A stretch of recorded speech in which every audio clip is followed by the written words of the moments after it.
You are now listening to the Peter and Jake Talks Wrasslin podcast, a weekly review of Monday Night Raw and other wrestling-related topics. And here's your hosts, Peter Day and Jake Grandi. Yes. What's up? Hey, so you're listening to Peter and Jake Talks Wrasslin podcast. I am Peter. This is Jake. And welcome to this week's podcast, where this week's Raw was super underwhelming. I don't know if you feel the same way. There's definitely parts I liked, and there's definitely parts I could not stand. Yeah, but we'll get to this. Let's finish the conversation we were just having before we started recording. So we're talking about New Japan Wrestling. Yeah. And actually, good news. Before we go into that, I just finished and published the Peter and Jake Talks Wrestling website. It's the hub basically for all your streaming needs. It's really simple. It just has the icons of this different ways to listen to this podcast, whether it be SoundCloud, Tumblr, Stitcher, and what was the other one? YouTube. And there's also the RSS feed to be able to load into whatever streaming device you have. You can find it at PJW. Goddamn, I can't even say it. PJTWCentral.com. Again, that is PJTW. Sounds so official. Central.com. But yeah, we were talking about Pro Wrestling Japan, and we just saw the latest. It's not necessarily a review, but it's just a conversation about the latest Pro Wrestling I always get it right. New Japan Pro Wrestling. Episode, and it's who was it? It's Okada versus what's his name? Gito. Gito. So it's like the strong style of the Japan versus I would say more of the light heavyweight style, even though he is considered a heavyweight. Okada. He's like he's not the Unchained Gorilla guy, is he? Oh, that was early in the show. No, that's Gito is like, I would say he wears like a chain to the ring. I don't know if he's called the Unchained Gorilla. Yeah, and Okada is like, okay, I liked, like, growing up I would always watch Japanese wrestling, and then like I kind of fell out of it, so I don't really know Okada that well, but this Access TV and then also the pay-per-view. Then what are you listening to? Are you listening to the Japanese commentary, or are you listening to American? No, American commentary. So yeah, I imagine you would have heard it. Yeah, they say it like a billion times that he's the Unchained Gorilla. Oh, really? Yeah. Okay. Yeah, and he's definitely had his reigns as the champion before. A definite styles clash. Yeah. But I liked it because, like, Japanese is like, you're so used to those two styles, so like you're so used to those two styles just within themselves. So now it's cool to see that they kind of blend them together. And I like him, man. I mean, I'm trying to think, like, I always have this thing where if we could do like WrestleMania or like WWE meets New Japan, I always think like who could match up with who, and who do you think Okada would make a really good fight with? I would say before he left CM Punk, but now I would say definitely Ziggler, Bryan. Ziggler? Yeah, Ziggler, yeah. Bryan? I'm thinking, if mirror image, I'm thinking Randy Orton. Oh, well, that would definitely be a good match. It'd be like the battle of the drop kick, man.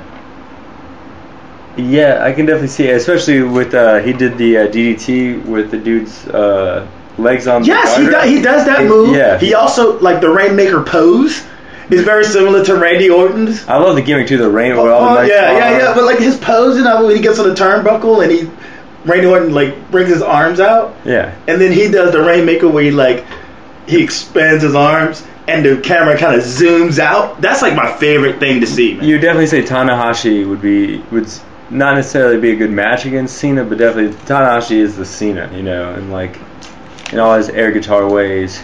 Well, if he's like the top baby face, I look at Tanahashi, say if if Eddie Guerrero was still alive.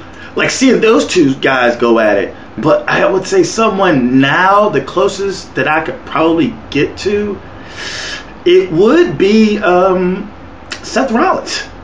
You think Seth Rollins, Yeah, that would be a fucking badass match. I would like to see Seth wrestle more of a Bushi or maybe someone lower down the card. Who's the guy, the crazy guy, like the guy who when he gets your neck in the that's the dude that came out with Michael Jackson. Yeah, that guy. Nakamura. I would like to see. Yeah, that would make a good match. But yeah, man, I think I'm not gonna act like a poser. Along with the PWG, along with ROH, I feel like I've been watching ROH longer than I've been watching any of the other ones. But then I've kind of fallen off of that as of late. But when it comes to like New Japan, I'm not going to be a poser and say, "Oh, I'm up on it." I'm not. I'm just learning. And thank God for Access and Wrestle Kingdom 9 to really open up not only my eyes but a lot of new eyes to that style and that promotion. You know, as a option, you know. Oh, yeah. I mean, because I'm sick of hearing about people complain about the WWE, and I'm just like, well, I'm not complaining about the WWE because I have other options that I'm not comparing, you know, between, again, Lucha Underground, ROH, now New Japan. I'm just like, you know, if I'm frustrated, all I gotta do is go to like watchwrestling.ch and like look at whatever the fuck else has been uploaded. So you said you haven't watched the newest PWG show, the Black Hole Sun, or? No, but it's up there. I actually saw it in the feed that they have it uploaded. Yeah, I watched it. I watched Raw. I was kind of feeling pretty good. I was, you know, whatever. And then I was like, okay, I still want to watch wrestling. So I went up and saw if they had it up. They had it up. So I think I watched it all last night. Then today I watched the newest New Japan thing. So I'm jumping back in. Yeah, man. I mean, it's an exciting time to be a wrestler, a wrestling fan, to be a wrestler too. Because let's just say a guy like Alberto Del Rio, who debuted in the taping of Lucha Underground. Oh yeah. Just recently, you know, it ends great. Like this, you know, the show's over. And normally at the end of every Lucha Underground show, they show like the guy who owns the temple. I can't think of his name right now. It's like a Spanish pronounced name. And I think someone knocks on the door. And he's like, "We already found him, never mind." And he goes, and, you know, Alberto Del Rio, you just hear his voice. You just hear like this familiar voice. And it's like, him. He turns around and there he is. And it's like, Patron. Alberto Patron. Nice. And but you already know that. He winks at him, and it's just like, when it came to Alberto Del Rio and him leaving the WWE, I was really concerned about his welfare, and it seems like he has the world to him, you know, along with every other wrestler that's left the WWE or TNA. They have all these different promotions to go to, and they're making like a really good living for themselves. But before, you only had the WWE, you know, or you go down to like a really shitty promotion. And it's like, again, it's a good time to be a wrestler and a wrestling fan because of all of the options you can actually I agree. Get into. But I will watch that PWG. I'm not going out tonight, so I'll probably watch PWG tonight. I would say the best match is definitely, well, other than main event is, but that's like definitely booked to be the top match. But I would say the second match, Adam Cole and Cedric Alexander, top match. And Chris Hero and Trevor Lee had a really good match on there too. Is he still fat? Yeah. Well, he was. Yeah. Chris Hero was real fat. Then he teamed with Cesaro. Mm-hmm. He kind of went down in weight, and then ever since then it's kind of been like creeping back up on him. Mm-hmm. But yeah, just a heavy. But I mean, a guy at his size would look really good, at least with like a good set of abs. You know, like just a good set of abs would look really good on him because of his stature and his hair, and like he's so long. I don't know. That gut is just not doing him any favors.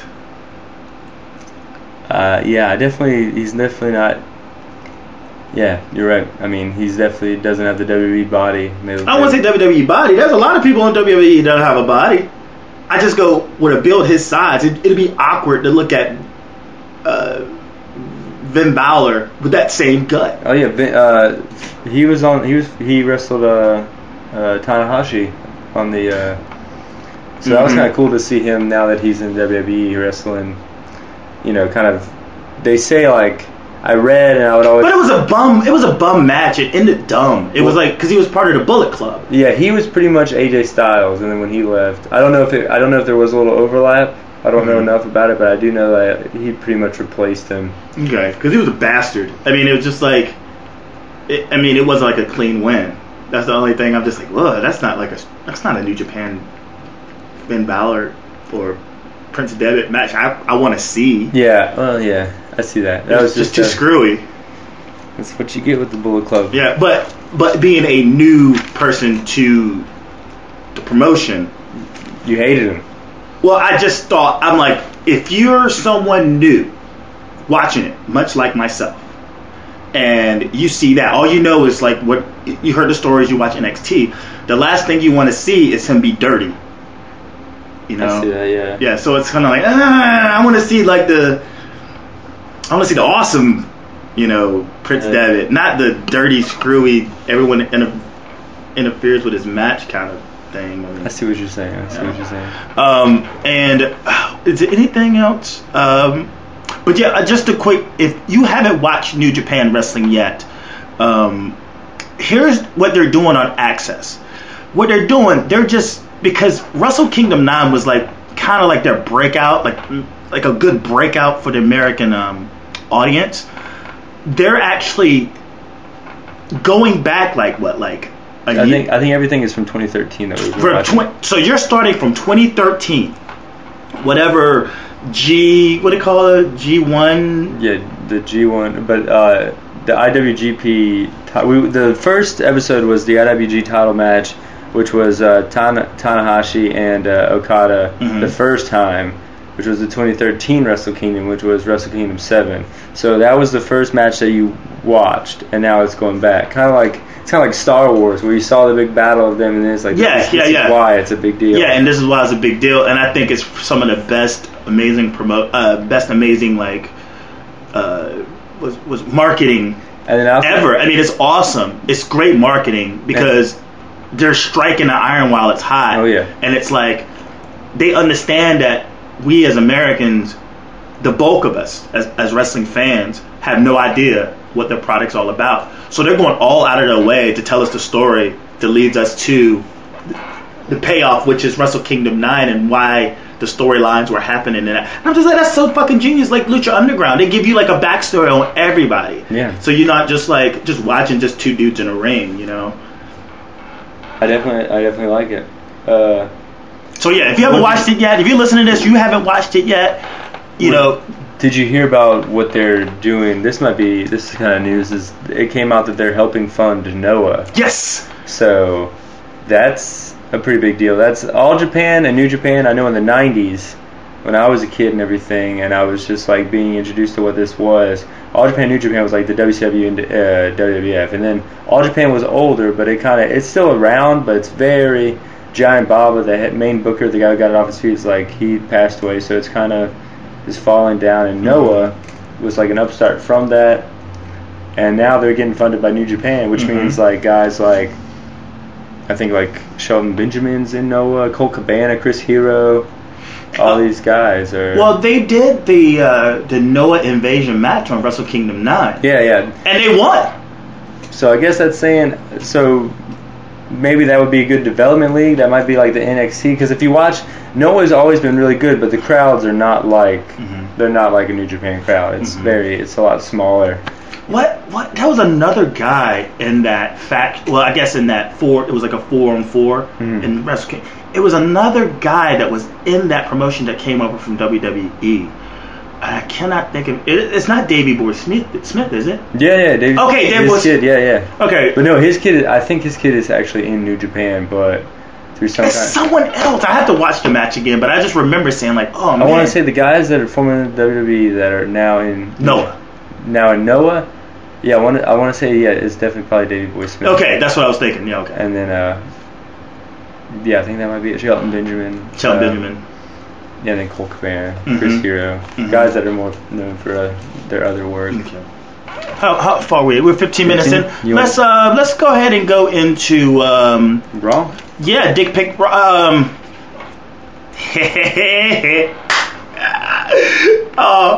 Just during, like, apparently during Raw. Oh yeah. And the whole Seth Rollins thing. I was wondering why he was like, whoa, was that kind of a slip? Yeah. No, dick pic. Did you hear what happened? Someone like hacked into his account, posted all that stuff, and then through that his wife, now I guess ex-wife, or maybe was ex-wife then, was just like pissed about these pictures. Fiance. This chick is like a chick he's just boning. No, okay. Jimmy, if you didn't know, Jimmy Jacobs and him, Jimmy Jacobs from Ring of Honor and him are like, we're good friends in the indies, whatever. And then there's this girl that apparently Jimmy Jacobs helped train, now signed to NXT. And she hadn't been in NXT but like 4 or 5 months. But anyways, somehow on Seth Rollins' like Twitter or phone or something was like a little nudie pic. Well, I mean, what is the relationship between her and him? Yes. Is she publicly just they both are wrestlers in the same large company. And Seth Rollins is engaged or isn't? Oh, okay. I wasn't. It was said real quick, and like this other podcast I was listening to, they were like kind of like joking about it. So either they recently broke up, or because of this they've broken up. But anyways, this whole nudes dick pic thing sneaking out definitely added fuel to that. Well, that has a lot to do with. But then the ex-fiance or fiance of Seth Rollins just started posting all these other nude pics of Seth Rollins because she was so pissed that he even had the nude from the other girl. Yeah, because what happens with this is that when people's stuff get hacked, like, it's not like he's posting this stuff on Instagram or there's like this back pages of his Instagram. It's the cloud. You take when you have the cloud option, sometimes forget that their cloud is on or they think the cloud is safe. So if I take a picture, I can take a picture all day, myself and other people. If my cloud is deactivated, you have no access to it. Yeah. But when you have the cloud, it's just a hard drive in space. And then someone can easily just crack it and get all the pictures out. That's what's happening with all these actresses who are, pretty much stop uploading your shit to the cloud. Take all the pictures you want. I can't sit back and tell somebody not to take a picture of themselves, but like, be smart about it. Don't turn on your cloud to save disk space. Put it on an external hard drive. No one can ever get to that. Ever. Or something, yeah. You know what I'm saying? Like, put it on a disc.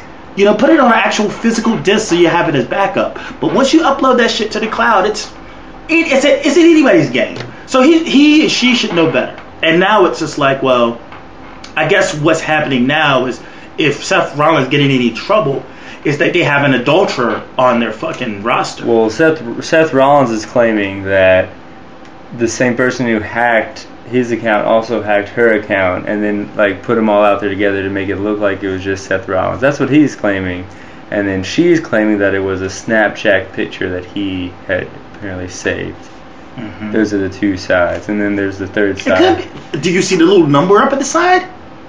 I haven't seen any of these pictures. Because that's the thing about Snapchat. Like, if you send a picture, the Snapchat photo is like, there's a little number counter on the side. So that's obviously a fucking lie. I just know that those are her two stories. Unless she uploaded a photo or what have you, and he saved it. Oh, either way. I mean, they got caught with their pants down. Literally. Yeah. With her bra down and him with his dick out. I mean, it's all kind of petty, and I think it makes for good publicity, good infamousy. Yeah, Seth Rollins is, he's known as like kind of like a chicken shit little, kind of a dude. So like him running around and his wife doing that, that's kind of like, you're not gonna be too pissed at his character. His character's not gonna suffer at all. No, but the only thing is if he has a small dick.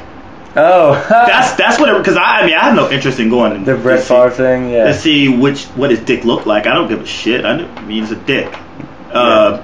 But that only knock would be if it's small. I mean, if it's big, I guarantee you there's gonna be a lot of women wrestlers.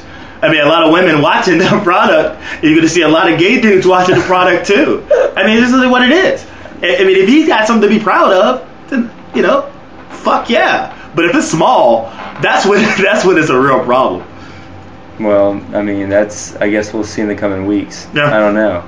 In the coming weeks. Oh man, that's just too. We start out in Columbus, Ohio. Columbus at Ohio State University. Hot crowd, but not snarky crowd. But it's Ohio. It's fucking. Yeah. It's a wrestling hub. Yeah. It's a fighters hub. Johnny Gargano, all these guys. Boxing. Shavers. I think his name is something Shavers. Actually, he has a nephew that lives here in town I'm friends with, Alvin Shavers, who's a DJ.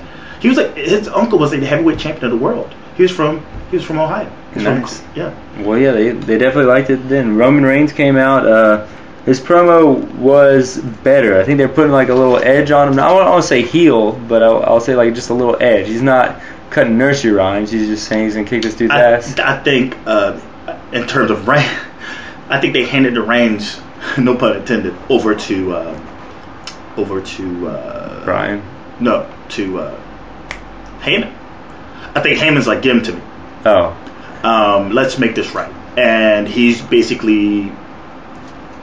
He seems more confident with saying. I mean, I wouldn't be confident saying the Jack and the Beanstalk stuff either. But he's putting him in a place where he could succeed. He's putting him in the best position to succeed, and working on what naturally comes to him.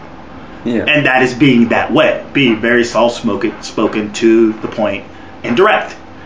He doesn't have to. Yeah, again, he doesn't have to tell storylines. He's not good at that. Yeah. So why is Vince and fucking Kevin Dunn making him do something that he's not good at? That's not the point of this. Yeah. Especially if you're trying to make this guy. I think they just saw him and they saw The Rock, so they were just like, whatever worked with The Rock. The Rock could sit there and cut nursery rhymes all day. You'll be laughing your ass off. They just saw since 1982. That's what they saw. Yeah, that's true. You know, from Hogan to Warrior to Macho Man, you know what I'm saying? Like to Bret Hart, like it wasn't like he spit nursery rhymes, but he still cut promos. You know, and Steve Austin and The Rock. I mean, like 30 years, everyone had the gift of gab, and other than say Goldberg, but there was no Goldberg era or Brock Lesnar. He left the company. I mean, he was he didn't have to talk. He had Heyman by his side. And then through that, his kind of talking, Brian came out, and then he said, thanks for saving him last week. He's pretty much just telling him, how things were going. If he wouldn't have came out and stopped the Big Show, he probably would have lost the match, which would have led to a different outcome for Fastlane. Mm-hmm. And there's a point in that little promo. Oh, did you hear when he says, when it comes to wrestling, everybody knows I am better wrestler than you. Yeah. Boom. Yeah, and that's what I'm saying. And you could kind of tell that he was saying that, like, you could kind of tell it was like giving a line, and then when he said that, you could see like a little bit like. Well, all I'm saying is, I told you last week, watch the build. He's gonna become a little snarky asshole, a little like holier than thou, very arrogant, and it's just not gonna come off as a good look. Did you think that was a little arrogant to say? Yes, I think it's like you don't need to say it. I think if Michael Jordan said he was a good basketball player, I feel like that it's his right to say it. And if he didn't say that he was a good basketball player. No, he didn't say that he was a good. He said I'm better than you, and that's competitive. But I don't know if you've been following Twitter or other social medias about like people talking shit about how good they are or better they are. They get dog shitted on, say from the Seattle Seahawks. What's his name? Sherman. Yeah. He got fucking shitted on for doing that promo. Yeah. I'm the bet, and he's still considered like a thug or asshole, or like you just see people talking shit, or even Kanye West just yesterday and the fucking shitstorm of him mentioning how Beck, his album was artistic or something like that, and shit came from the sky on top of this guy, man. And it's like you want to watch yourself when you want to talk like that. I guess maybe he has the liberty, and maybe people in the wrestling like marks like that, but he's definitely better. I feel like that was just to the marks, okay, but to the general audience, it's gonna come off as really asshole-ish. But everyone can see that he's such a better wrestler. Obviously, but plus, he doesn't have to say. And plus, he's won the belt before, so in storyline, Daniel Bryan does not have to say it. He Everyone knows, Yeah, it's and he can go into the ring and prove it. Kanye West doesn't have to say it. We've heard his music and we are impressed. Sherman, we've seen him out there fucking catching interceptions and not having the ball thrown his way. He doesn't have to tell us that he's better. Yeah. Stay humble. Be more humble. Yeah, be more humble. And this is going to be the Daniel Bryan heel turn of this arrogant, self-centered person, which I find weird because that's Seth Rollins right now. We don't need two of those guys. That's true. Running around the WWE unless they're going to have a match at WrestleMania something down the line. That's like the shittiest heat ever. Who's the snarkiest, you know? Like, yeah, it is. Yeah. And then Authority comes out. He goes down a list of things that before he says I'm a better wrestler than you. Mm-hmm. And this is where, come on, like, keep yourself together. Keep yourself together. Don't break kayfabe. When he was talking about, and when it comes to looks, we're a little even. Yeah. And then they shot Reigns and he was laughing. And I'm like, he doesn't need to be laughing at that spot. And the cameraman, whoever the fuck's doing the production, should have not shot him reacting and laughter to that. You know what I'm saying? Yeah. I just thought he shouldn't have laughed. I thought that was kind of funny because he doesn't want to say. I don't know. It's funny, but not for him to laugh. Not for him to laugh. Yeah, I get that. He should be like stone face. Yeah, like just like kind of like fix his beard a little bit. Yeah, like almost like when. Well, if you ever notice when Triple H is about to laugh, that's when he gets like real pissed. All of a sudden he wants to fix his beard because he's covering his. It's like a comedian laughing at his own joke, or you know what I'm saying, or I was about to say. I hate when I go blank like that, but it's almost as if he's marking. Oh, that's what it was. You remember when Jake the Snake dropped the snake on Dean Ambrose? Yeah, a little bit. And what happened? He kind of cracked a smile. Yeah. Like he was marking out so hard he couldn't contain himself.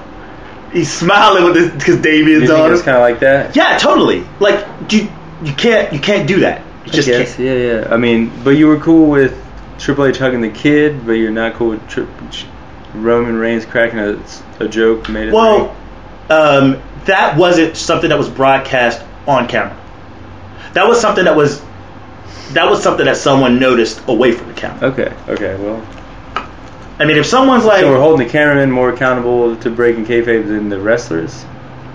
I mean, like at the beginning of the podcast, Stone Cold says kayfabe's dead. This is something that Jim Cornette's been screaming for a while. Kayfabe's dead.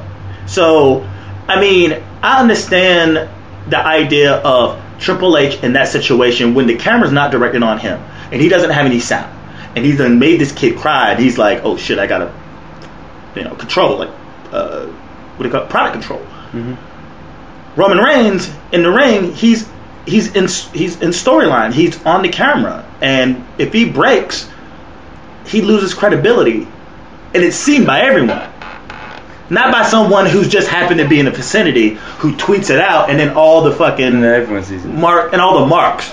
Because some casual wrestling fan doesn't give a shit, and if they do say that, like, oh man, what a stand-up guy. They still see it, which never mind. But not live. Triple H then he calls out Sting. I guess he says, if you don't answer my challenge to have a face-and-face encounter, so it's kind of like a convoluted, like, we might see Sting tonight kind of a deal. It's like, aren't we supposed to wait till I don't know. It just seemed kind of strange. This whole standoff, like, let's stand off for the standoff. Yeah, exactly. I don't know. I don't even think that's needed at Fastlane, honestly. It's not like a standoff at Fastlane. And what we got, we'll get into it later. But then that happens, and then he books Steph books. They book a match right then and there, Roman and Bryan versus Kane and Big Show. God damn it. The match was all right. There was a few good spots, Yeah, Authority ringside. You could actually hear them on the side. And it was like a bump finish. I mean, it's just like...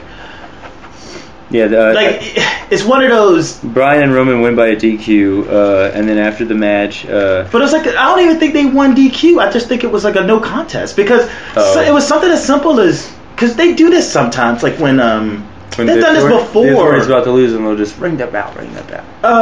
Who was it? It was like a match with, I guess, Harper or something, and somebody, and it was a no contest because he threw him out. He threw him into the turnbuckle like a steel post. You know, like that's no reason. I've seen this a million times. There's no reason to call the match. And he threw him over to the bell. Like he just threw him over into where the bell rings. Right? Like that's all he did. Well, this was pretty much just to set up the spot where Kane is after the match. Kane is about to chokeslam Roman, and then to come in with the save, Bryan comes in and accidentally drop kicks Roman Reigns. Authority meet at the top of the ring, kind of huddle up together, and then Roman shoves Bryan, pissed, shoves him down, and then Triple H says something like, "Oh, you guys seem like you're getting along," and then furthermore, the main event is now Bryan and Roman versus Kane, Big Show, J&J Security, and Seth Rollins. Seth Rollins makes it, it's a big deal. He comes out and stands at the top of the ramp with everybody. But here's the thing, dude, it really goes to show when you got Kane and Big Show starting off the show, and then you have them finishing the show. It really goes to show how depleted that roster is. Yeah, and then we had Rollins and Ryback right after that. So you had already booked the match with him in the main event, and then you put him in a second match. They put him in a second match, which I thought was like, if the whole in storyline, if the whole goal is to hurt Roman and Bryan, why not have your freshest man, your Money in the Bank, and then as a company standpoint, why wouldn't you just have a throwaway match where Ryback looks good? You have one of your faces that you're trying to push look strong, especially if he's going to come out in the main event segment as well. But whatever. If you look past that, the actual match was an okay match with Rollins winning by no, the DQ, man, the J&J involvement. Oh yeah, J&J secured, but then to do the curb stomp, so Ryback definitely. Yeah, it's back to back DQs. And then we have a Booker T in rare form. What did he say? He came out and said, "Oh, it's like a." I forget what. What are you talking about? Oh yeah, he's like, we've seen this before. It's like a rerun, and then like he's just like really enthusiastic about this like. What are you talking about? Booker T. Oh, about what?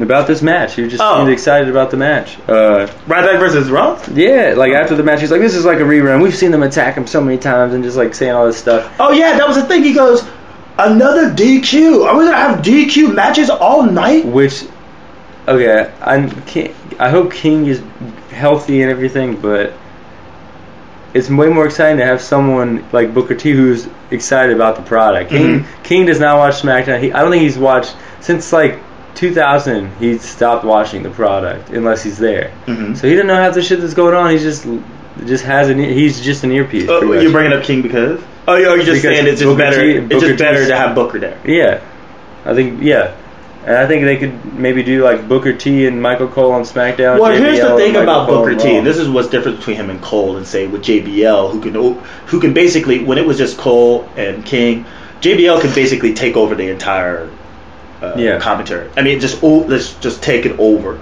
And now with Booker T there, he doesn't allow, because he has much of a strong personality, a booming voice, and he takes up for the baby faces and knowledge. Yeah, he takes up for them, but like it's just like he takes a stand for the baby faces against JBL. Yeah, King didn't do that too much, and Cole just like he never. Yeah, Cole's just playing back and forth. Yeah, he's just playing back and forth, but that's the overwhelming difference. That's the to the point difference. Well, I mean, I definitely like that dynamic a lot better. Okay, anyways, but the Sheamus return, I don't care. The vignettes normally are supposed to get you hyped up. It just I just groaned throughout. I skipped it the second time they showed it. What do you think about Sheamus' return? Let me see that turn. Because even like they just showed old footage, and you could kind of tell it was. Well, there's going to be I hate to use that word, but I think there's going to be a swerve because people are thinking that he's going to come in as what he was prior. You know what I'm saying? Yeah. I think he's going to come in and screw a match. I think ultimately we're going to get. The heels are pretty weak. they have way more baby faces than they have heels. Yeah. Right now, and I think Sheamus is going to come back as a heel, and I think it's going to be during the. I think his involvement is going to be at Fastlane during the Roman Reigns Daniel Bryan match, and we're basically finally going to get the Daniel Bryan Sheamus match that he should have been in last year. I think this is what's going to happen. Yeah, but it's just my thought. I mean, we next week we do our predictions. I mean, whatever. Then we went on to Paige and Brie Bella. It was kind of, it was an alright match. New tattoos from Paige. What'd you think? I mean, Brie stinks. She's gotten better, but she still stinks.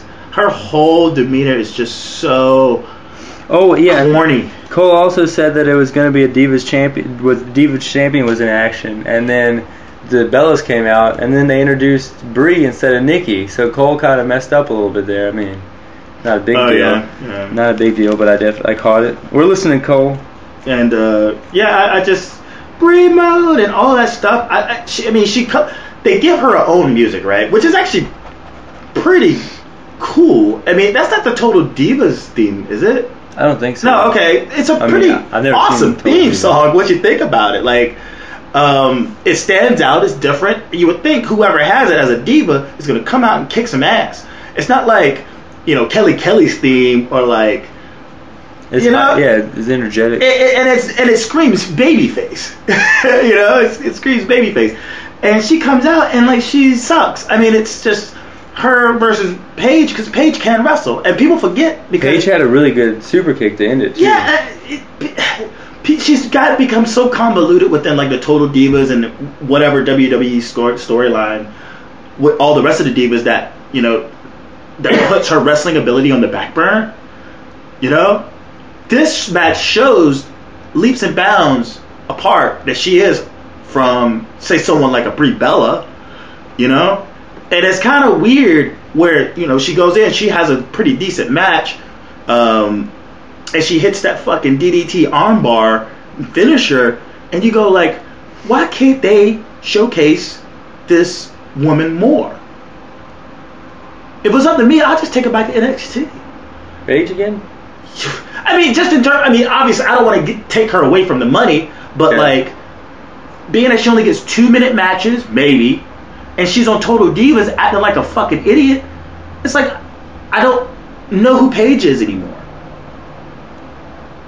Yeah, her on Total Divas doesn't fit at all, really. I guess I don't know. I guess their whole mindset is if they're gonna push her, they're gonna push her on Total Divas because that's where they push the divas. But I think she's just. And this entire feud is just about how she looks pale. I mean, and the Bellas are being bullies. Yeah. That's the bottom line of this pointless. And it's been going on for a while too. Like 3 weeks. Oh, it just seems like it's. Yeah. It just seems forever. And then we went on to the Rusev and Lana thing where they kind of showed They just showed like a little vignette of Cena losing throughout the years and all this. Or just getting his ass whooped. Yeah. I mean, this is going to be that Cena appreciation video. But then Cena comes out after that with a shine in her little black eye. Yeah, what the fuck was that all about? I don't know, but then he cuts an alright promo. He cuts always great promos. Cena? You know what's happening right now? I tell you what's happening right now. For you to even make that comment, it's the fact that he's in a mid-card feud. No, I would say, well, he did say something stupid where he said Rusev has a boo-boo spot and all this stuff. Oh yeah, but that's basic Cena. But Cena can talk his ass off. He's a man amongst boys in the WWE. I mean, the WWE main roster. A man amongst boys. And how he could just turn a crowd. But he always has to throw in these little like dumb things. He can't just have something be serious. Because that's what he does. I don't know. I think he still has his shtick is just to be a little corny sometimes. It makes the kids laugh. That was totally for the kids. The kids popped. I mean, I guess that's true. I guess I shouldn't expect anything more or less. Yeah, like every Pixar commercial that had to have some sort of butt or fart or poop reference. Yeah. Like you look at a Pixar or cartoon commercial, like you can't get out of a fucking commercial without some sort of butt reference. or like poop reference, or like fart reference, and that's what Cena is. And he has to throw it in every once in a while, just to sort of appease the kids, that sort of child humor. Then I'm still curious about this fucking Shiner. Like, what could this possibly be, or was that makeup? Because he comes out, and he addresses it. Maybe it's from SmackDown or something. I think maybe SmackDown, maybe a house show. Just someone just worked him a little snug, or he walked into something. If you think about it, in a wrestling match, it probably could happen. But we've never seen it before. He got hit. Remember when Ryback was showing up with Shiners? Yeah. Because he was actually getting into bar fights. You know? Uh-huh. Yeah, like that was actually happening. But Cena, and he calls it out as soon as he walks out. He's like, I maybe have blind, but I'm not deaf. I'm not half deaf. It was just weird. Cena pisses Rusev off. Rusev doesn't back down. They fight at the top of the ramp. A little brawl. And he pokes him in the eye. He should have poked him in the other eye. Well, he poked him? Oh, both of them fucked up? Yeah, both of them fucked. But I just thought it was great. I mean, Rusev is really doing a good job as being like a dastardly fucking heel. And he stands tall, but then like every now and then when he does grab the mic, he's normally pissed. And then it's like, oh shit, it's a big deal. And then he delivers on his as well. He gives, his promos are getting better because he's getting more comfortable talking bad English. You know? Yeah. Hey, nothing screams heel promo like bad English, like hate. You know? And we're just like, what the fuck are you talking about? You asshole! You can't even talk shit right. But he does that shit like fucking. Like he's. I hate that right now. This whole thing with him is like, when is he going to lose? You know, who is he going to be fed to? Because I think standalone, he's just a good heel. It ruins it for him when we're just like speculating who he should lose to. How about he just stands alone as a heel? Like, you know what I'm saying? He's undefeated. He's a bad guy. He's an asshole. He's poking people in the eye. He's getting doing the Ric Flair treatment. You know, and you know, it's not like we're having a conversation about Seth Rollins having to lose to someone. You know, like we're talking about Rusev, and they're basically two dastardly fucks. Do you see this going on to Mania? Or do you see of course. Yeah. I told you, man. Like, this is going to be a wash. I was listening to PW Choice the other day. I think it was I can't even think of this guy's name. It was James Caldwell with another guy, and he was just like, man, they need to, if Rusev needs to go over on this completely, and not just at Fastlane, but at WrestleMania. Like, he needs to lock his ass up in that camel clutch, and he has to just cinch that fucker in and just not let go. Just really lean in on that fucker to where you have to have other wrestlers coming out to get him off his ass, and have Cena go away for like a couple of, like, go 80s, like go hardcore, hurt this motherfucker, get him off TV for a while. Would you say put him off TV until Mania, and then you have the No, like after Mania. At Mania. This would get Rusev over as an amazing heel. We still have the Fastlane match. What do you think's the match? That's gonna be a no contest. No contest. Okay. Something's gonna happen. Like, he's gonna do something dirty. He's probably hit him with the flag or something. I mean, and they go to WrestleMania. You want to put this guy over big? Maybe a flag match. Because they said at WrestleMania? No, just a one-on-one. They said that this is gonna be like somehow Hogan's gonna be involved in this feud. That's the rumor. Hogan does not need to be involved in this feud. Well, that's how you get Cena and him coming out to I'm a real American for the big pop. No, that's bullshit. Don't do that. Like, this is about Rusev, man. And I think, and also this is for the U.S. belt. The Fastlane match is for the U.S. title. Yeah. Like, Cena's gonna win? Really? Hell no. I mean, he's in the feud. He's not gonna be. That's just a telltale sign that he's not gonna fucking win the match. You know what I'm saying? Like, that's just, it's for the belt. All right, no contest. Do you think if Rusev gets through this feud with Cena still undefeated or no pin or submission, you know, he could get DQ'd. I don't see any reason of having him drop the U.S. belt or lose it all until next Mania. Just keep it going. But he's not losing it to Cena. Cena is not going to win that belt. It's that simple. mean, there's no way in hell fucking 15-time world champion is gonna fucking have that U.S. strap around him. he doesn't have to have it around him. He could have it then, just like when Goldberg won the U.S. title and then won the world title with the U.S. title. He can't win the belt. I'm just saying he wins it and then he puts a turn. He can't do it. He can't win the belt. There's no winning that belt. That's simple. I'm telling you.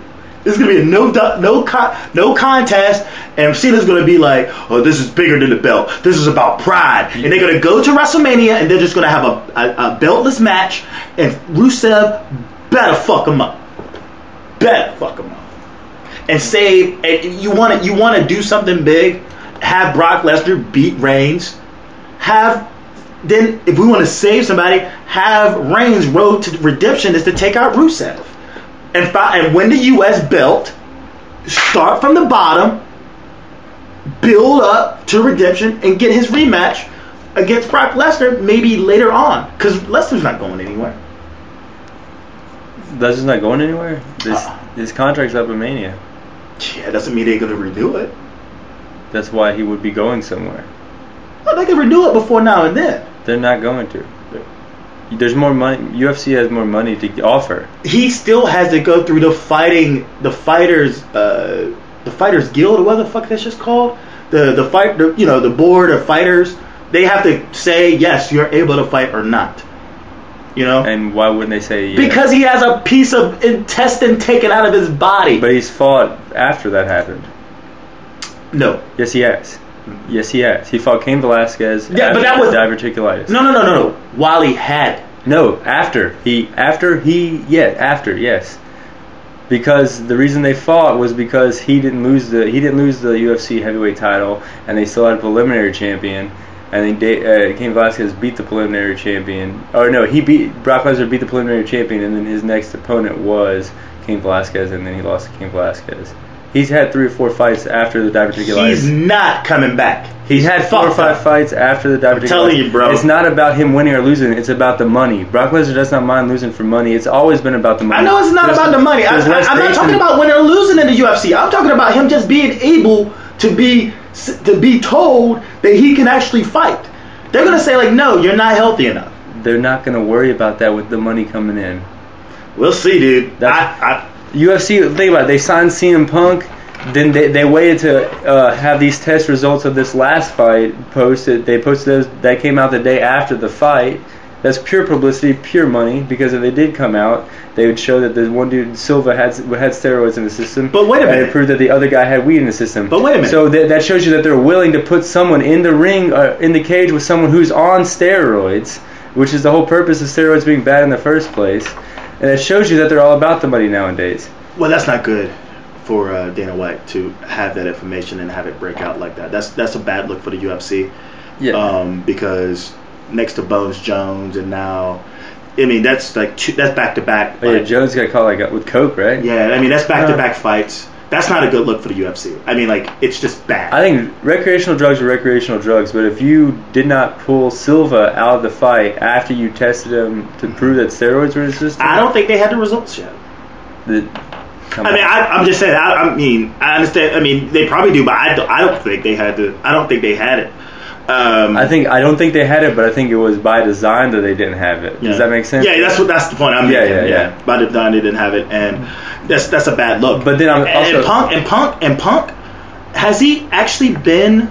He's signed to the UFC. He signed for a 2-fight deal. But has the fighting commission said it was okay for him to actually get into the ring? I don't think he's done that yet. I think it's less. I think he's training right now. I think it's less strenuous than what you go through. Because my manager at work, he fights MMA all the time. Because he's probably fit to fight, and he's probably fighting lower talent. But just looking at anybody in the WWE roster and then compare it to that guy, he hasn't been through it. All I'm saying, he hasn't been to the commission to say if he's able to fight or not. I think that he would be able to. But I'm not saying he would. I'm saying has he?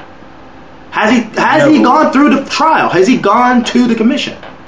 I'm not so sure. Until he goes to commission, all it is just a contract with UFC. Who are you talking about? I'm talking about before you get into the octagon, you have to go to the Fighters Commission. Yeah, but we don't know yet if Punk has been cleared yet. We would know. Oh, Punk. Oh, well, yeah, but I think you're thinking that it's hard to do. I'm saying that if these people have been pro wrestlers, they can probably do it. That's cool. That's great. But I'm saying... Like 99% chance. But that's all well and good until we find out if he's actually been cleared to fight or not. Yeah, I'm saying that's like... And that's the same with Brock Lesnar. He's going to have to go through the... They're going to have to stand back and go, yes or no. And like, okay, I know how you feel. I mean, I'm not saying that what you're feeling is incorrect. Yeah. I'm not saying that you're wrong. I feel the same way. But until we know from the Fighters Commission that these guys are cleared to fight or not, I'm just going to say they haven't gone to the commission yet. So we don't know anything until they go to the commission. If they say, yeah, you can fight, then I'll be like, okay, then he's out of there. Well, I think Brock's tired of wrestling. I don't think he's that big. I don't know how he can be tired of wrestling. And then plus we have Bellator once Brock as well. No throw. Well, Bellator is actually making some moves, doing some cool shit, and all of their fights have been pretty legit. They haven't had a Bones or a fucking Silva incident yet. Yeah. You know? So, I mean, he might go there too. I think it would turn the fucking MMA world upside down. But he still has to be cleared. And that's the bottom line. I don't think he's in a position to be cleared yet. So that was just but that's just fantasy booking. But contractively able to be cleared or like physically? I mean, you can sign a contract. It's like buying a car. Well, then what have you not seen him do? It doesn't matter. I'm not the one to speculate. I just want facts. If he's cleared, he's not cleared. He's been in he's been in UFC before. He got cleared then. He got the diverticulitis. He fought since. I mean, what are you trying to force into my head? All I'm saying is, I'm waiting for him to get cleared. That's it. If you just check his pulse and he's ready to get cleared in the UFC, he's Brock fucking Lesnar. Okay. He walked in and almost joined an NFL team. Okay, you believe that? That's great. You should too. Anyone should. He's Brock Lesnar. I'm waiting. Anyone who's as informed as you are should not. I'm waiting for him to be cleared. That's all. I'm waiting for both of them to be cleared. I haven't heard word that Punk has been cleared yet. I don't think they would have announced it if he wasn't cleared. Oh yeah, they would announce it. Because then they look bad. They look bad if he's not cleared. Why wouldn't you wait till him to be cleared? Well, we just have to wait and see. I mean, to me, it's about fact. You know, if you're a big Kid fan, it's not about what you think or speculation. It's like, is it official? And it's not official yet. Nothing's official. Well, because Brock is still with the WWE, he can't. Again, I just don't see him going back to the UFC. And I don't see. And why wouldn't you? Why wouldn't it? It doesn't matter. I'm just saying, like, he makes a hell of a lot of money. It's easier on your body to be in UFC. Well, you Brock Lesnar, you never fight. Yeah, you fight. Well, yeah, that's what I'm saying. So it's easier to be on your body. You make more money, and you can be around your family more. It's a no-brainer to be in the UFC right now. I mean, we're not here to debate that. We're here to talk about review Raw. I'm just saying, like, what I said at the beginning was this whole thing with Reigns defeating Brock Lesnar and him not, Brock Lesnar defeating Roman Reigns at WrestleMania, assuming that he stays. Okay. And then using Tinder alert. And then using that as a means to build up Roman Reigns. And what happens is, because Rusev has beaten the living snot out of Cena. Yeah. Reigns can step in and go and get the U.S. belt. And then that will start his real ascension. To redemption. His failing to Brock Lesnar and starting from the bottom, mid-card feuds, and then rise the ranks. And I think that would make more sense to the wrestling fans. That's what the fans have been wanting the whole time. Again, assuming Reigns loses. But it doesn't necessarily have to go on Brock Lesnar. Brock Lesnar retains the belt, but guess who still has the money in the bank? Rollins. I mean, I can definitely see after a solid fucking spear to that quote-unquote broken rib. Yeah, I can definitely. That would be a great storyline. Yeah. And then, but back to Raw. I know we went kind of crazy, but then let's try to wrap this up and try to get to 1:30. Yeah, we got you. All right. And then, we had Ziggler versus Bray. Great match. Booker T made me laugh again, saying that Bray was moving like a cruiserweight. A second WCW reference in 2 weeks. Bray gets a bloody nose. Yeah, super over match. Bray gets blood, and it looks weird because his hair's all there, and it's like soaked, bloody face nose. Where he looks like WK. What's that guy's name? Andrew WK. Yeah, he did. Yeah. That's all I was thinking the entire time, and I'm waiting for him to actually post something with or someone like a little like side to side comparison of the two. Poor Dolph to have to go through that beating. I mean, he made it exciting, but Bray is just too powerful. He hits him with a sick clothesline. I mean, that clothesline, I felt that clothesline. I think my future sons and daughters felt that fucking clothesline. Like, my nuts started hurting. That was sick. And he just rolled his fucking dead carcass in the ring, hits him with his sister Abigail, and just called it a night. They're pushing him over huge. And then after that, we had the Junkyard Dog tribute. Mm-hmm. Junkyard Dog was the man. The ultimate babyface. Oh yeah. And then Brock and Heyman promo. It was a good promo. I've definitely seen better from Heyman. I think Heyman's at the point now where he's competing with himself with these promos. Mm-hmm. So it's like he's always gonna definitely have top 3 promos of the night. So it's kind of like, even though you get a good promo, you always you expect it. But it was all. He was just addressing having to face either Bryan's or Reigns. Yeah, and he said it doesn't really matter. Yeah, they're both gonna get their ass whooped. Yeah, what can you do? And then recap of last Monday where Cody said, "Don't you make sure not to call him." Cody, pushes him down a little bit, and then we went into Dust Brothers versus the New Day. And fucking Xavier Wood. The first little promo he kicked about. Top of the ramp was okay. Holding back the rage. Yeah. And now he's talking about, you guys want to be brothers, but we the real brothers. I felt like kicking. I felt like kicking the fucking screen, and it's like, okay, you're really gonna do that? Like, really, you're gonna say that? That's just. Man, Ohio wasn't feeling them either. Yeah. Fuck them. It was Kofi and Big E that started off. The whole story is that Stardust walks out on because he calls him Cody during the match. Yep. It's like, Cody. Goldust did the catapult spot though, which is pretty sick. But then it just pretty much led to a Kofi Kingston roll up. Distraction roll up. Hey! And then in the back, like, Goldust took a whole nother approach. He's like, this isn't Goldust, this is Dustin, Cody. And then that was when he pushes him and got so pissed. Yeah. This is going to be a Mania match, I think. Oh yeah, totally. Pretty good. I would say great Kirk. I think what's going to happen though is that we're not going to get Goldust versus Stardust. We're going to get Dustin Rhodes. I would be so stoked about it. Versus like Stardust. Because I love Goldust, but I love Dustin Rhodes. I never say my favorite wrestler is DDP, Booker T. DDP, by the way. This is. Oh yeah. Ooh, it's hurting. Apparently, he's gonna have throat surgery. Booker T. Well. Yeah, man. Booker T. and Dustin Rhodes. I never say Goldust. I always say Dustin Rhodes. Because Dustin Rhodes is just like a real badass. You think he's coming out with the like cowboy boots? And black, yep, the black trunks, baby. He's coming out. He's coming out as Dustin. And he's going to fucking... It's going to be so awesome because we haven't seen him as Dustin in like 15 years. No, 20. 20 years? Well, I mean, I guess he went back to WCW in like 2000. But that right to censorship. That was the last time we seen Dustin. Right to censor.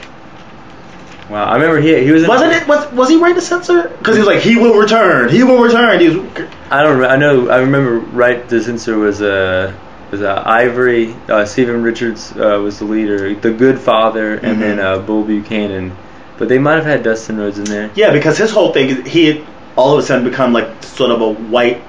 Not white, but right-wing Christian kind of a thing. Oh, yeah, I forgot about that. And he was I think that was carrying before right to censor. But he was carrying around a little picket sign that says, he's gonna return. He's gonna return. You know, I think you would think his whole thing was about Jesus and shit, but it was all about fucking Goldust returning. And you know, when he went back to Goldust, yeah, I was happy, but at the same time, I just love Dustin. And then Goldust and Booker T was a great tag team as well. Anyways, Triple H, they went back from commercial. Triple H already in the ring. I think now that Triple H doesn't get an entrance, wasn't Renee Young in the back with Brian and Rowan I mean, it wasn't whatever, but never mind. Oh, this is another spot where she was asking questions like, "Are y'all gonna get along?" You know, with Brian, and then Roman walks up and like, pretty much setting them up. Like, yeah, we're gonna get along. Blah blah blah. Right. Oh, cool. And then Cody is dead. That's what he says. Cody is dead. Yep. Then Triple H in the ring and everything. I forgot about this. I'm glad. It's pretty much calling Sting out. Said that he was, waited so long to see him. He's a coward. All this stuff. And then the lights went black, and there was this silly caca. They're definitely trying to kill the Sting character with these kids. No, that was the Crow. They could have, dude. I think that video audio thing edit was pretty fucking sick. I thought it was pretty good. I thought the crow noise and then the where it was flashing, that was a bit much. It's entertainment. We'll just go with that because I didn't mind it. I thought it was pretty cool. I was cracking up laughing. Sting's my favorite wrestler of all time, and if I'm watching a segment with him, cracking up laughing, making him corny. They missed the mark. I realize what they're trying to do, and I'm gonna hold out hope, but they're pushing the point a little too hard. Kill the little and then the little light flashes over here, little light flashes. Triple H all worried. Yeah, and then when he finally that video package of him talking and then having the Stinger face paint. Yeah. And then the trees. It's I was that's pretty fucking badass. The way he flopped when Sting ran up on him, that was pretty funny. Because he does a straight up he does a little Dwayne Wade flop. But I don't think that was Sting. I think that was a dude. It looked like it was that's what we're trying to figure out now. But you can kind of tell. I think the dude had a wig on. Yo, totally, it was a wig. Yeah. And it was I honestly think, and I thought at first it was Edge, which was that's pretty crazy. But then someone said it was Zack Ryder, and then on the Solid Monster page, someone said it was Heath Slater, and I go, that's exactly who it was. It was fucking Heath Slater, because he had that same build. You could see his face, and you could see his because Heath Slater has a little bit of a hunch in his back, and you could see the hunch. Yeah, I didn't see. It was just so quick. I was just that's not Sting, but that's all I could really figure out. He was thinner. And then it said, then on the Titantron lit up, I accept. So he's gonna be at Fastlane. So they're putting over this segment real hard at Fastlane. So now let's get to your wet spot right here. Oh, here we go. This match of the night. We need to. You know what? Stole the show. I need to put some music. I need to start putting music behind whenever we start talking about Kid and Cesaro. You're gonna have your own segment, dude. I want to hear the Bret Hart No, it's gonna be the most Homer music there is. It's gonna be love. It's gonna be 50 Shades of Grey theme in the back of this shit. Well, man. dude. Did you not see? Okay, the Tyson Kidd spot where he flipped over and caught one of the Usos and flipped him out. That's the reason to watch Raw right there. It made me forget about this goofy crow squawking thing that Sting was doing, and that was so sick. Let's see, we can go over deadlift slam. Did you not see Cesaro do that? No one's doing that in WWE. Okay, I love Cesaro. I'm just saying. And then they did the Shelton Benjamin HBK spot with the Usos and Tyson. Cesaro used the other Uso as a distraction for the distraction roll-up. 2 distraction roll-up. 2 back-to-back distraction roll-ups. Whoa! Back-to-back. But that was definitely the match of the night. definitely the best psychology. God. The best ring work. I love Cesaro. Get him away from Tyson Kidd, please. The two luckiest people in the wrestling industry right now are the Usos, because these guys are making the Usos are pretty boring tag team, and these guys are making them look great. They're making me excited to watch the Usos. Tyson Kidd, Cesaro, put the belts on them. Do we really? They're definitely the best. And then, did you see the segment they were in? They were cracking me up in the segment. Oh yeah, the SmackDown. Yeah, you think I'm gonna let my wife get talked to like that by a former Funkadactyl? That was the fun. That was. I was listening to something today. I'm pretty sure it was PW Torch, and it was talking about like the worlds apart between, say, what's happening on E and the production of like the Total Divas, and then like the way WWE produces the same talent. Yeah. And it's just like this super dry scene, this thing. There needs to be like... And they haven't done that in a while. I think the last time they've done that was the whole Emma and Santino Marella. That's the last time they went on like these locations to do shit. Did you see like Tyson Kidd brought Cesaro to the double date because he said that apparently he thought it was just going to be 3 people, like Canadian doubles tennis. I was like, what? And like I looked it up, and apparently Canadian doubles tennis is a game where there's 2 people on one side and then 1 person on the other side of the court. That is a game, Canadian doubles tennis. Tyson Kidd is dropping it. Best tag team in the business right now, Tyson Kidd, Cesaro. Can we move on? Yes. I mean, I love Cesaro. I can talk about Cesaro, but Kid, well, whatever, dude. Kid hate. Did you not? Hashtag Kid hate. I hate. Kid hate. Hashtag Kid hate. That spot, though, man, we've caught. I think. So Rikishi is the next inductee into the to the Hall of Fame. I mean, I don't mind him going in. I would never, if they would have told me to make a list of 100 people that were going to go to the Hall of Fame, I probably wouldn't have written them down. Yep. There's 2 things though. Apparently, where this WrestleMania is in California. It's at Levi's Stadium. Mm-hmm. This is where Rikishi's from. This is his hometown. Okay. He lives there now, and that's going to be the big draw there for him. And then he has he's sort of the comedy spot for the Hall of Fame. Yeah, I get that. That's cool. Yeah, I mean, good for him, man. He worked real hard when he was in the ring, especially for a big guy who's very agile. And then his kids are the tag champs now, and I think his nephew is in the world title match. So if you're gonna ever do it, this is probably the Mania to do it, because you can easily tie him into the.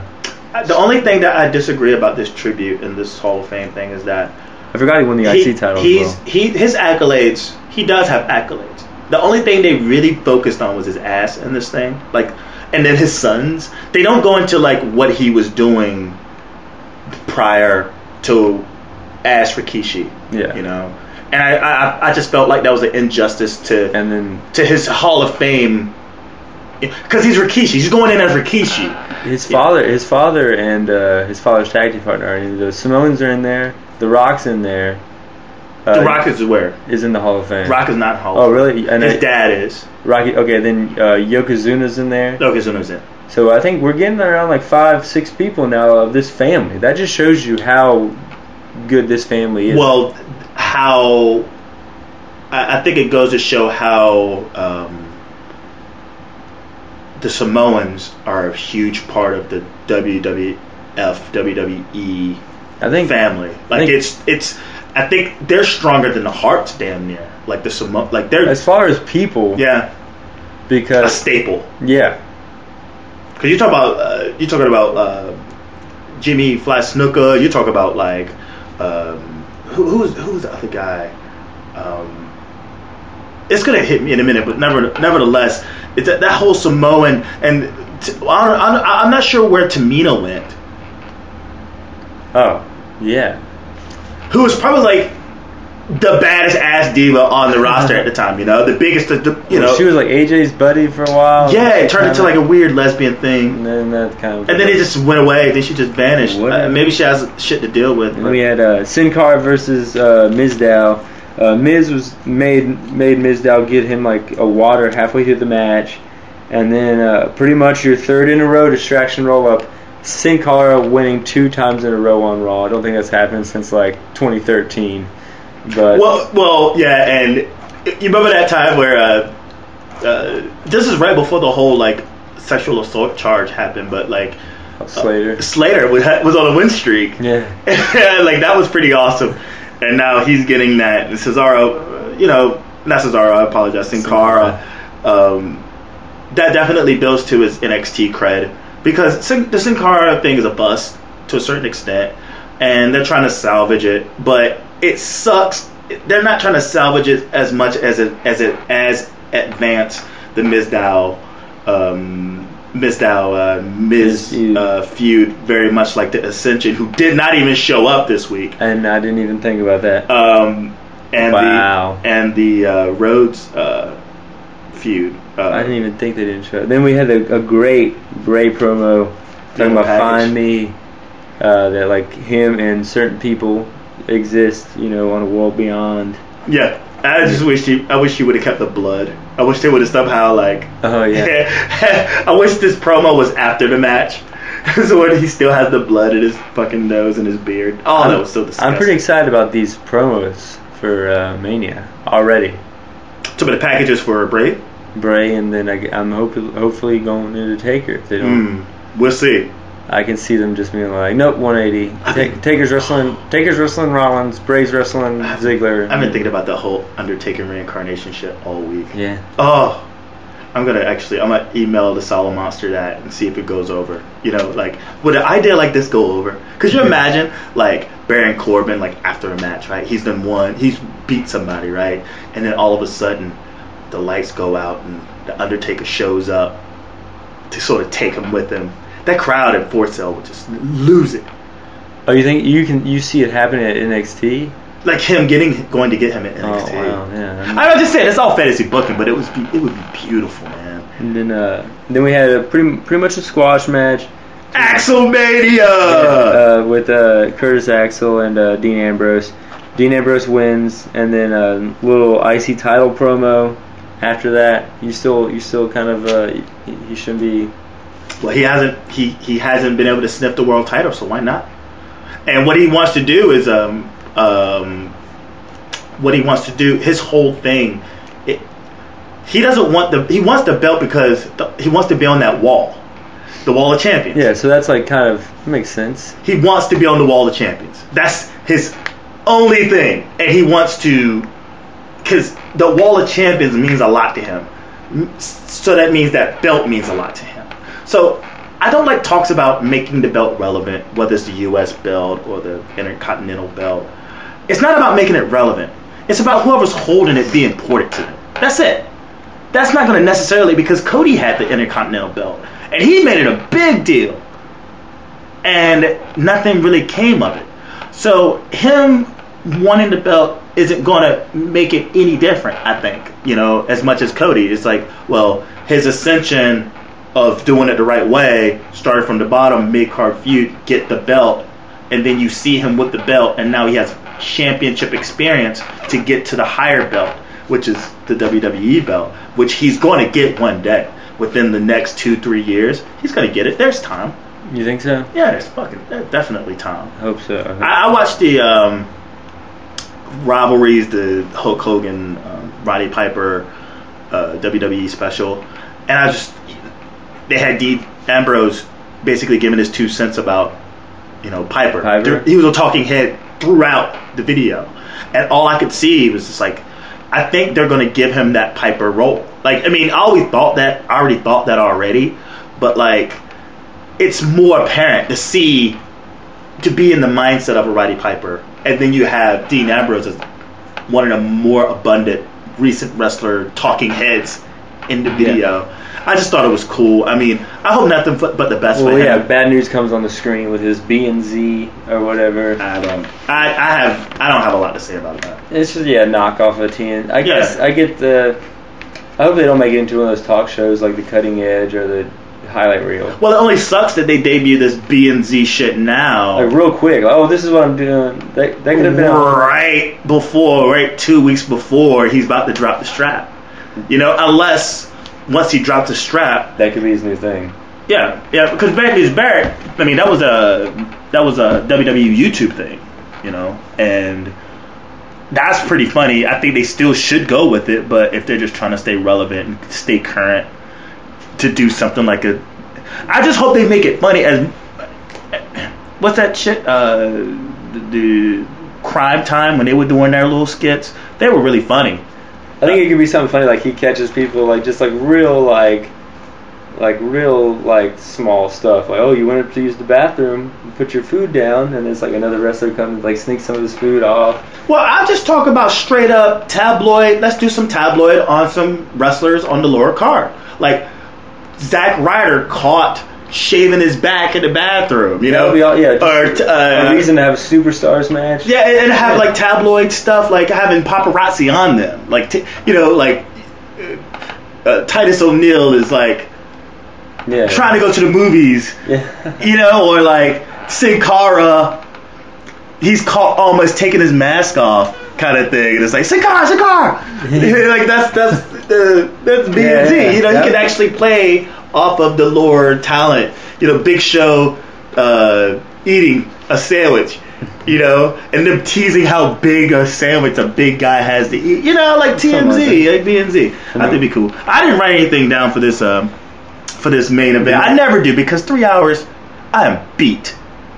I hear you. Beat. Oh, I break it off into segments sometimes. Like I watched a little bit of Raw, read a little bit, but whatever. So they go into the whole handicap match between it's basically Roman Reigns, Daniel Bryan versus The Big Show in another match.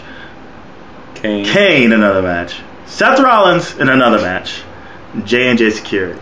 Yeah, as convoluted as the idea is, like 5 of these 7 wrestlers already wrestled in matches, and then the other 2 are kind of not supposed to be considered wrestlers. You know, they're supposed to be, you know, J&J. So whatever. But with that said, I do think that J&J kind of stole the show. Jamie Noble skipping into the ring, like halfway, footwork. Yeah, footwork halfway across the ring. Way too much footwork. Like he was almost fell out the other side. It was hilarious. And a couple good spots. I think whenever Bryan and J&J Security were in the ring, Bryan was lighting them up, like working proper snug, as Ryu would probably say. Talk about Bryan. You know, is Bryan becoming more and more Japanese? With the hair and his work rate. I mean, his work style. I didn't think about that his hair is kind of like samurai-ish. Yeah. Like, he's just becoming more and more of a. And I think, I don't know if you noticed, but it's almost like when Stone Cold changed up his style to more kicks and punches after his neck surgery. I think there was talk about him having to change his style up a little bit. Yeah, he's more dedicated to the kicks. Like, he's doing more kicks, and he's getting thrown around a little bit, but like, I think he's becoming more, like, he's looking more Japanese, and it just makes sense. It works. It's not like, oh my God, he looks worse. You know, it's just like he's so good that he can actually redefine his work style after an injury and still keep the crowd hot. And honestly, I would say he's better off doing that, you know? But I tell you what, that Ohio crowd was spent, and they weren't as hot for Bryan as they were at first. I mean, I think that's unfair to the crowd to have them, or unfair to Bryan, to have the crowd be so spent. And they've already wrestled. They've already let out the Bryan love. You know, they already gave him the Bryan love. And now it's like 3 hours later, it's like, yes. Oh, God, I'm tired. Like, okay. Yeah. Sit down. Yeah, it's time to go home. I think they should have just done this segment where, like, you know, sometimes they just like, all right, if Big Show and Kane aren't enough for you, give Rollins and J&J, and then this match just continues. So then they just have a just super long, big first segment. The 45-minute first Especially if you're going to have like star power like Cena in another segment, star power like Triple H and Sting in another segment. Both those segments could have ended the show. But since they went with this, you got kind of a convoluted thing with all these other guys that have already came out. And at the same time, we don't need to see Big Show. We don't need to see Kane. I mean, it's that simple. Especially twice. But you know why they're in there, right? Because they're big. It's just it. That's the only reason why they're in that spot, and to make both. Because even in the first match and even in the second match, just seeing the Big Show and Daniel Bryan like squaring off, it's a really fantastic image. Yeah. Very fantastic. And then to see Reigns in there try to, just manhandling two giants the way that Vince and Kevin wants it to be, you just go, all right, we get it. But like, let's groom up Titus O'Neil as that big guy. Let's bring some people up from NXT. You already said, Sheamus being a heel would be perfect. Like, it would definitely make, because I think Big Show would be a great lower talent face. Like, why can't you just, like, you know what I'm saying? Like, he's getting older. Just start moving him down the card a little bit while you're moving everyone up. He's still there. He's still a part of the show. Why can't you just have him, like... Who's this? Big Show. Like, a lesser role. Like, mid-card feuds. Like... He needs to be off TV. I think he needs a Jericho contract. Yeah. I didn't even think about that, but yeah. Especially if he has, like, a smaller movie career as well. And he's been lifted off his feet so many times. He should never leave his feet. That's the only way they can get money off him now. I can't consider you a giant if fucking Eric Rowan in the middle of a SmackDown match just scoops you up and throws you down like it ain't nothing. Do you remember WrestleMania 21 where John Cena F5'd him? Or it wasn't called, I think it was called FU. That was like, that made Cena. People forget about that. Big Show made Cena, and it was a U.S. title match. It was so he could win the U.S. title. But like, and that was WrestleMania 21. We're about to enter 31. This guy's left his feet like 30 times. Yeah. By then. And Cesaro dumped him? Oh, walked with him. And Big Show, we need to have the top 5 Big Show slams of 2014. We need to find it. Yeah. You know what? Also, Cesaro would be up there. Big Show, Brock Lesnar when he like my dad was talking about, adjusted him. I want to do like a viral video of distraction roll-ups. like during it, you know how like I think the whole dunking on someone, like someone would be like walking, and then like all of a sudden someone just breaks out a basketball hoop and someone comes and dunks on them and they start dancing and shit.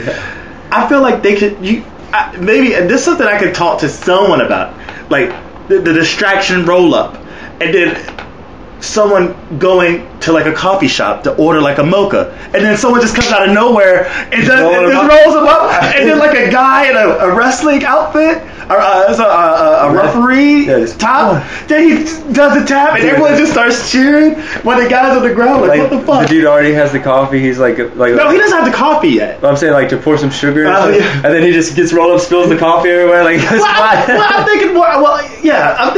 He's about to give him the coffee, the distraction roll up. He throws up, and then a guy with a just 1, 2, 3, and just do different scenes of the distraction roll up. The only problem that is waiting for the bus.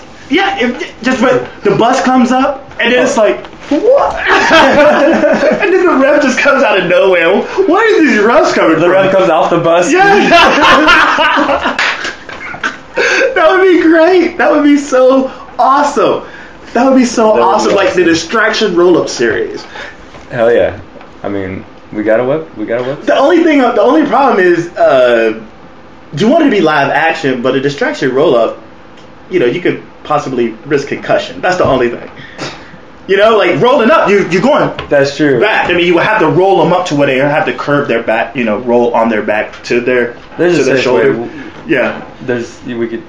Yeah. But the idea is to try to make it look as real as possible, though. Yeah. But then, like, the ref comes out, say at a grocery store. Yeah, about to check out. And then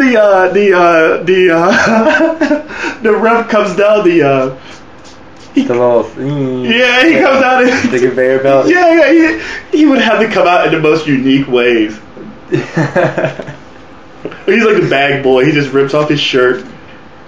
Or you see like maybe it's we got it. Like maybe it's shots so you can see the outside, so you can see him bringing a cart. Yeah. You can see him outside get it, and then he runs in. What time is it? We're good. Yeah, we're good here, man. Did we get to a conclusion about this shit? Oh well, it gets out of control. Ryback, Rowan, and Ziggler come out. They take out Kane, Big Show, and Rollins, or distract them. So I guess this might be the fourth. I don't know. And then so that leaves J&J Security and Bryan. And that's when Bryan just is like lighting these guys up, like really laying in some punches. And then he's about to give him the running knee. Roman tags himself in, gives him the spear for the win. They both seem. Oh yeah. They're kind of like staring at each other, but they both won, so they're kind of letting it slide for now. But it's still kind of like you tagged yourself in, you jerk. I had this match the entire time. I had it. You were doing nothing but laying over in the corner the entire time. Which is kind of heel spot for Reigns. It's a heel spot for the both of them. Yeah.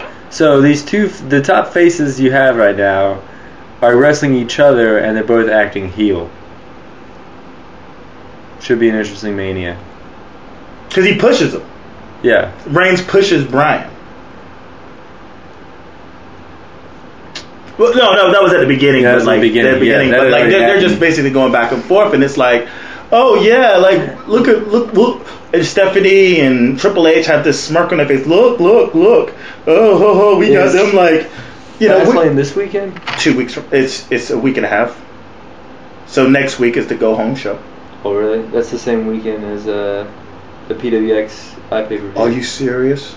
Yeah.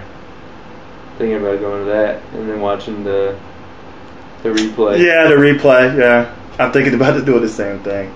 Just staying off. Bell time for that is at 5. Well, just staying off the internet. I mean, the show starts at 8, right?